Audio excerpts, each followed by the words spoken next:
Hello, friends. So, now we will start learning about the tenses. We will start from the basic of English, which is tenses. Tenses actually will give the basic information about almost all the sections of English grammar. And tenses are the basic by which we can learn how to form a sentence. So, our topic is tenses. Tenses होता क्या है? Tenses are the sentences which tells us about the past, present और future. मतलब ये इनको हिंदी में बोला जाता है काल. ये हमें टाइम के बारे में बताते हैं कि क्या टाइम चल रहा है, किस टाइम में कौन सा काम हो रहा है. पास्ट टेंस मतलब जो समय बीत चुका है, प्रेजेंट जो चल रहा है और फ्यूचर जो आने वाला है. So start learning with Varsha.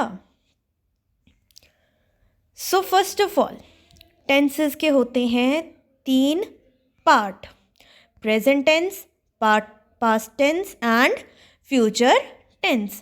Present tense होते हैं these are the words which express actions which is currently going on or habitually performed. मतलब कि जो काम अभी होने लग रहा है, प्रेजेंट में, वर्तमान में जो काम हो रहा है या जो काम हमेशा होता है.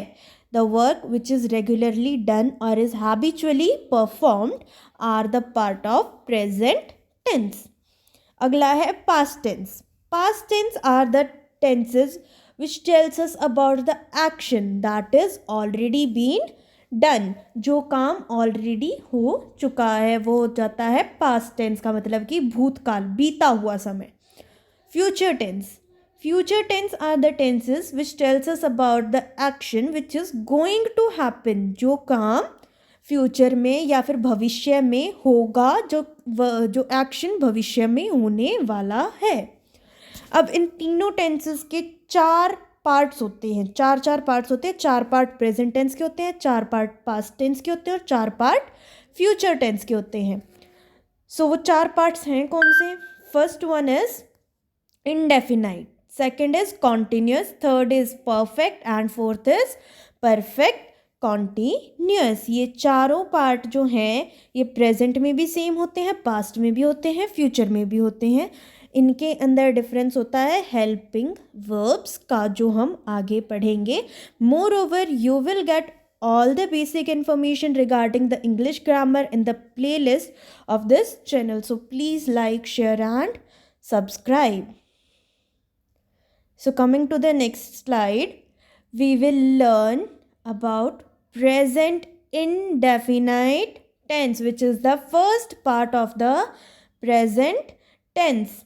It tells us about the action that is currently going on or is habitually performed.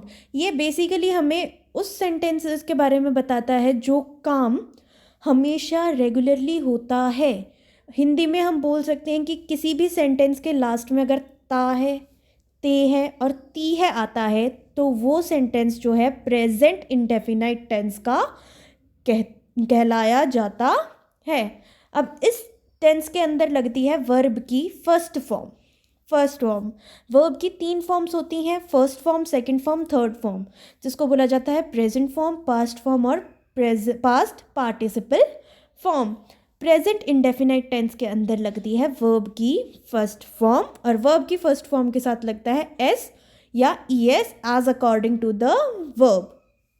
और जो एस और ई एस है वो सिर्फ और सिर्फ ही, शी, इट या नेम के साथ लगेगा. मतलब जहाँ पर सब्जेक्ट हमारा ही है, शी है, इट है और नेम है वहाँ एस और ई एस लगेगा वर्ब की फर्स्ट फॉर्म के साथ. बट जहाँ पर हमारा सब्जेक्ट आ जाता है आई, वी, यू और दे, वहाँ पर वर्ब की फर्स्ट फॉर्म लगेगी बट एस और ई एस नहीं लगेगा. मोर ओवर वर्ब की फर्स्ट फॉर्म के साथ एस और ई एस सिर्फ और सिर्फ सिंपल सेंटेंसेस में लगेगा. हर एक टेंस के 4 तरीके के सेंटेंसेस होते हैं: simple sentence, negative sentence, interrogative sentence, interrogative plus negative sentences. तो सिंपल सेंटेंस के अंदर ही सिर्फ वर्ब की फर्स्ट फॉर्म के साथ एस और ई एस लगेगा, बाकी के 3 सेंटेंसेस में नहीं लगेगा. तो बाकी के 3 सेंटेंसेस में क्या लगेगा? बाकी के 3 सेंटेंसेस में लगेगी हेल्पिंग वर्ब. तो प्रेजेंट इंडेफिनाइट टेंस के हेल्पिंग वर्ब है डू एंड डज. अब ये डू एंड डज जो है ये सिंपल सेंटेंसेस में नहीं लगेंगे, ठीक है। Next we will learn about verb. हमने अभी अभी पढ़ा कि वर्ब की फर्स्ट फॉर्म लगती है, वर्ब की 3 फॉर्म्स होती हैं। वर्ब होता क्या है? Verb are the action words, वो वर्ड्स जो हमें बताते हैं कि कौन सा एक्शन हो रहा है। चल रहे हैं, खा रहे हैं, बोल रहे हैं, सो रहे हैं, दौड़ रहे हैं, ये सब क्या है? एक काम है, और इन कामों को जो वर्ड्स बता रहे हैं वो होते हैं वर्ब्स, ठीक है। In English we can say the words which explains about the action which is taken place. It shows the work which is being done. 3 forms होती हैं वर्ब की। First form is present form और verb की first form. Second one is past form और verb की second form. Third form is past participle और V third, okay. So next one is we will learn about the sentence formation. Sentences होते क्या हैं? What do you mean by sentence? Sentence is a group of words which tells us about the exact meaning of something. शब्दों का ऐसा समूह जो मिल करके एक प्रॉपर मतलब निकाल रहा है, वो होता है सेंटेंस, ओके। तो अब हमने पहले ही पढ़ा था 4 तरीके के सेंटेंसेस होते हैं, simple sentence, negative sentence, interrogative sentence, interrogative and negative sentences. So first of all we will learn about simple sentences. Simple sentences का फॉर्मूला क्या होता है? सब्जेक्ट प्लस वर्ब की फर्स्ट फॉर्म प्लस एस और E S plus object plus full stop. Now here what do you mean by subject? Subject क्या होता है? Subject होता है वो व्यक्ति या वो चीज़ जिसके ऊपर काम हो रहा है या जो काम कर रहा है। वो व्यक्ति जो काम कर रहा है या वो चीज़ जिसके ऊपर काम हो रहा है is called the subject. Verb मैं आपको बता ही चुकी हूँ। ऑब्जेक्ट यू नो, जितना रेस्ट ऑफ द पार्ट बच गया है वो सारा क्या हो जाता है? ऑब्जेक्ट। या मतलब बोल सकते हैं कि जो काम हो रहा है या क्या हो रहा है, किस चीज़ के बारे में बात हो रही है, वो सब कुछ आ जाता है ऑब्जेक्ट के अंदर। Here for example we will take Ram goes to the school। मैंने क्या बताया था कि हिंदी में किसी भी सेंटेंस के लास्ट में अगर ता है, ते है, ती है आता है तो वो सेंटेंस किसका है? प्रेजेंट इंडेफिनाइट टेंस का है। अब हमारे पास है Ram goes to the school. Ram school जाता है, ता है आ गया तो ये हो गया प्रेजेंट इंडेफिनाइट टेंस का। Ram here is the subject. क्यों है सब्जेक्ट? क्योंकि Ram is the person who is taking the action, जो स्कूल जा रहा है, जो काम कर रहा है। So Ram is the subject. Go is verb. Go क्या है? जाना, काम हो रहा है। So go is verb, verb की first form. Go, went, gone. So go is the first form of verb. अब फर्स्ट फॉर्म ऑफ वर्ब के साथ लगेगा एस और ई एस, जो गो के साथ जा रहा है E S. To the school is now object and then full stop. So here work is done regularly, or we can say is habitually performed, thus it is a sentence of present tense, and as name is being used as the subject we will use S or ES. Another example we will take is I go to the school. मैं school जाता हूँ या जाती हूँ। So here subject is I, और subject I है तो S और ES नहीं लगेगा। The work is habitually performed, but the subject used is I, thus we cannot use S or ES with this sentence. समझ आया? So please like, share and subscribe the channel. Next, अभी हमने पढ़ा कि helping verbs जो हैं simple sentence में use नहीं होंगी, बट बाकी के 3 में तो हेल्पिंग वर्ब्स यूज़ होंगी। तो बाकी के 3 सेंटेंसेस में हेल्पिंग वर्ब यूज़ कैसे की जाएंगी वो हम यहाँ पर सीखेंगे। So do and does are the helping verb for present indefinite tense. Present indefinite tense की हेल्पिंग वर्ब क्या है? Do and does. So do and does जो है सिंपल सेंटेंसेस में यूज़ नहीं होती हैं। एस और ई एस इनके साथ नहीं लगेगा, विच मीन्स कि एस और ई एस सिर्फ और सिर्फ सिंपल सेंटेंसेस में ही लगेगा। ओके, सो डू किसके साथ लगेगा? जब सब्जेक्ट हमारा क्या हो? आई, वी, यू या दे हो। तो डज किसके साथ लगेगा? डज तब लगेगा जब हमारा सब्जेक्ट क्या हो? ही, शी, इट या कोई नाम हो। समझ आया? So next is negative sentences. Simple sentences हमने पढ़े.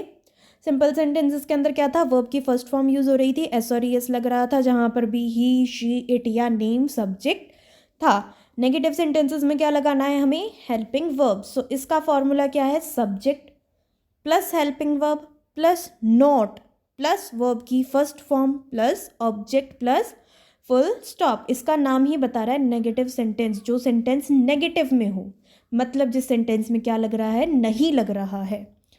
सो फॉर एग्जाम्पल हम उन्हीं एग्जाम्पल्स को लेकर चलेंगे ताकि हमें पता लगता रहे कि किस तरीके से सेंटेंस फॉर्मेशन होगी एक सिंपल सेंटेंस की. Ram does not go to the school. Ram here is the subject. Ram subject है, नेम है सब्जेक्ट, तो हमारे पास हेल्पिंग वर्ब लगेगी हमारी डज. नॉट वर्ब की फर्स्ट फॉर्म है हमारे पास go, and to the school is object, and then full stop. Here we have used the subject as a name, thus we will use does as the helping verb. Another example is I do not go to the school. मैं school नहीं जाता हूँ. So here the subject is I, thus helping verb will be do. Got it? Next type of sentences are the interrogative sentences, or we can say question forming sentences. ये वो sentences होते हैं जहाँ पर हम क्वेश्चन पुट कर रहे हैं किसी से, और अगर क्वेश्चन पुट कर रहे हैं तो इसका फॉर्मूला बनेगा helping verb will come in the first, helping verb plus subject plus verb की first form plus object plus question mark. For example, does Ram go to the school. Does Ram go to the school. क्या Ram school जाता है. Here the question is asked which is possible by replacing helping verb to the first position. अब तक हम यही पढ़ते आ रहे थे ना, सब्जेक्ट के बाद हेल्पिंग वर्ब लग रही है, बट यहाँ पर इंटेरोगेटिव सेंटेंसेस में क्या हो रहा है, हेल्पिंग वर्ब सब्जेक्ट से पहले लगेगी. Another example is do I go to the school. Here the subject is I, so we have used the helping verb do to form the question. Last हमारे पास बच गया है इंटेरोगेटिव नेगेटिव सेंटेंसेस. ये वो sentences होते हैं जिसके अंदर इंटेरोगेटिव सेंटेंसेस के भी पार्ट है और नेगेटिव सेंटेंसेस का भी पार्ट है. मतलब यहाँ पर क्वेश्चन पुट हो रहा है but in the negative sense. Negative sense के अंदर क्वेश्चन पुट करना is called interrogative negative sentences. इसका फॉर्मूला है helping verb plus subject plus not plus verb की first form plus object plus question mark. So helping example is does Ram not go to the school. क्या Ram school नहीं जाता है. Question तो put किया but in the negative sense. Another example is do I go to the school. क्या मैं school जाता हूँ. Here also question is asked but in the negative sense. तो we have got it clear कि simple sentences के अंदर verb की first form लगेगी विद एस और एस. बाकी 3 सेंटेंसेस के अंदर हेल्पिंग वर्ब लगेगी which is do and does. Do and does के हमने यूजेस भी देख लिए. So here we have completed present indefinite tense. For more such knowledgeable videos please like share and subscribe the channel and you will get every video of English in the separate playlist of this channel. Thank you and have a nice day.